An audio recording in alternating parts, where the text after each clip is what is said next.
والدہ کا واقعہ مشہور اور معروف ہے. آپ سنتے رہتے ہیں کہ حضرت ابو ہریرہ رضی اللہ تعالی عنہ کی والدہ نے کیسے اسلام قبول کیا، کیا واقعہ پیش آیا. لیکن میں آپ کو حضرت ابو ہریرہ رضی اللہ تعالی عنہ کی دعا میں شامل کرنا چاہتا ہوں. آپ شامل ہونا چاہتے ہیں؟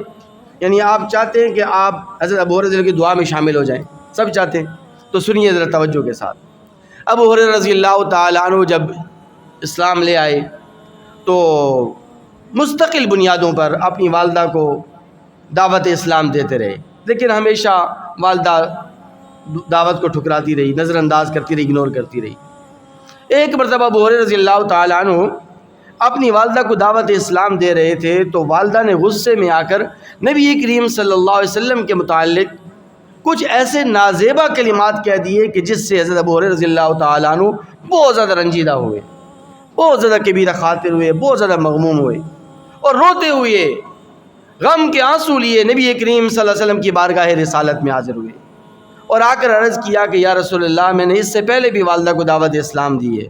وہ انکار تو کرتی رہی لیکن ایسا جملہ انہوں نے کبھی نہیں کہا، لیکن آج انہوں نے ایسا جملہ کہا اور نازیبہ جملہ کہا کہ میرا دل کرچی کرچی ہو گیا، میرا دل زخمی ہو گیا. یا رسول اللہ، آپ میرا والدہ کے حق میں دعا کیجئے کہ اللہ تبارک و تعالی ان کو اسلام کی توفیق عطا فرما دیں اور ایمان لانے کی توفیق عطا فرما دیں. نبی کریم صلی اللہ علیہ وسلم نے ابو ہریرہ رضی اللہ عنہ کی درخواست پر دعا کر دی، اور نبی کی دعا تو پھر نبی کی دعا ہے، اور پھر ہمارے محبوب پیغمبر صلی اللہ علیہ وسلم کی دعا تو فوراً عرش پہ پہنچتی ہے. اللہ تبارک و تعالی نبی کی دعا کو، اپنے محبوب پیغمبر کی دعا کو کیسے رد فرما سکتے تھے؟ اللہ تبارک و تعالی دعا کو قبول فرمائی. ابو ہریرہ رضی اللہ تعالی عنہ بھاگتے بھاگتے گھر میں پہنچے، دروازہ کھٹکھٹانے لگے تھے کہ اندر سے پانی کے قطرات ٹپکنے کی آواز آئی، جیسے کوئی اندر نہا رہا ہو، غسل کر رہا ہو. آواز دی ابو ہریرہ رضی اللہ تعالی عنہ نے، اندر سے آواز آئی کہ رک جاؤ، میں غسل کر رہی ہوں، دروازے پہ کھڑے رہو. دروازے میں انتظار کیا.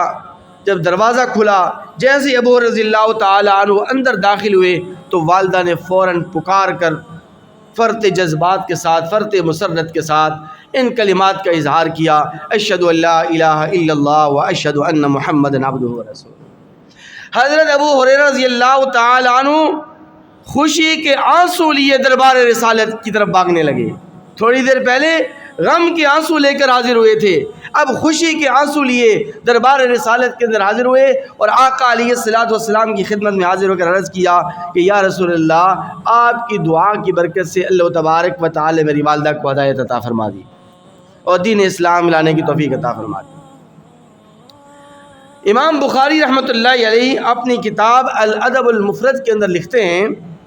کہ ابو ہریرہ رضی اللہ تعالی عنہ دوسرے گھر میں رہتے تھے، ان کی والدہ الگ گھر کے اندر رہتی تھی. ابو ہریرہ رضی اللہ تعالی عنہ جب بھی کسی کام کے لیے گھر سے باہر نکلتے تو سب سے پہلے اپنی والدہ کی خدمت میں حاضر ہو کر ان الفاظ کے اندر سلام کیا کرتے تھے، السلام علیکہ یا امی ورحمۃ اللہ وبرکاتہ. تو والدہ بھی پھر یہی اسی انداز سے جواب دیتی، محبت بھرے انداز میں جواب دیتی، وعلیکہ یا ولدی، اللہ تبارک و تعالیٰ تجھ پر بھی سلامتی عطا فرمائے، اللہ تعالیٰ تجھے بھی اپنی رحمتوں اور برکتوں سے نوازے. ابو ہریرہ رضی اللہ تعالیٰ عنہ جب گھر سے نکلتے تو والدہ کے حق میں یوں دعا کرتے، رحمک اللہ کما ربیتنی صغیرا، کہ اللہ تبارک و تعالیٰ تجھ پر رحم فرمائے، اے میری والدہ محترمہ، اللہ تبارک و تعالیٰ تجھ پر رحم فرمائے جس طرح کہ تو نے مجھے بچپن میں پالا پوسا بڑا کیا جوان کیا. ابو ہریرہ رضی اللہ تعالیٰ کی والدہ بھی پھر اسی انداز سے جواب دیتی اور دعا دیتی، رحمک اللہ کما بررتنی کبیرا، اللہ تبارک و تعالیٰ تجھ پر بھی رحم فرمائے کہ جس نے بڑھاپے کی حالت میں میرے ساتھ نیکی کری اور میرے حق میں دعائے نبوت کروائی، نبی کریم صلی اللہ علیہ وسلم سے دعا کروائی اور اس کے نتیجے کے اندر میں نے اسلام قبول کیا اور جہنم کی آگ سے میں نجات پا گئی.